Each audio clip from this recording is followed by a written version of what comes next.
তথা রাজ্যের মাননীয় সহ অন্যান্য অতিথিরা।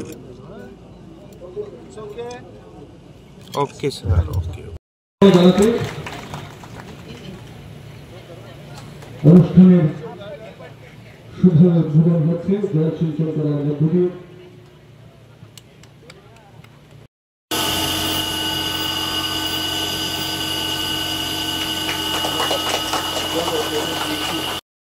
नेशनवाइड प्लांटेशन ड्राइव सेवा पर এই প্ল্যান্টেশন ড্রাইভের একটা অংশ বিশেষ আমাদের ত্রিপুরায় সারা রাজ্যে আমরা করছি এবং ত্রিপুরা রাজ্যে 50,000-এর টার্গেট নিয়ে আমরা সেবা পর্বের বৃক্ষরোপণ উৎসবগুলো করছি।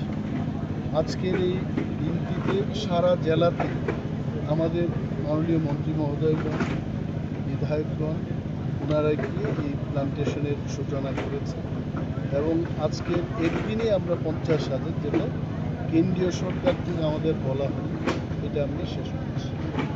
এটা হলো যে এক পেড় মাকে নাম, আমাদের দেশের প্রধানমন্ত্রী ওনার যে স্লোগান, এটাকে বাস্তবায়ন করার পক্ষে কিন্তু এই সেবা করতে হচ্ছে।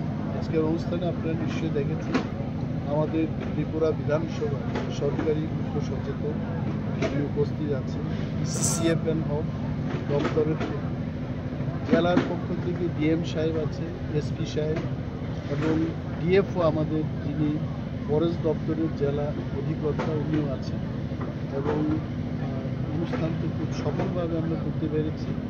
রক্তদান শিবিরও আমরা অনুষ্ঠিত করেছি আজকে, যে রক্তদান শিবিরে আমাদের ফরেস্ট দপ্তরের পক্ষে 20 জন অফিসার তাদের হাত থেকে সুই দিয়ে রক্ত বের করে 20 বোতল তাজা রক্ত আজকে আমরা জনস্বার্থে মানব সেবা এটা আমরা করেছি। এবং আমি মন্ত্রী হিসেবে বললাম যে আগামী দিন যখন রক্তদান শিবির হবে, আমার এই দেহ থেকে 1 বোতল রক্ত বের করে আমি মানব সেবার জন্য আমি দান করব।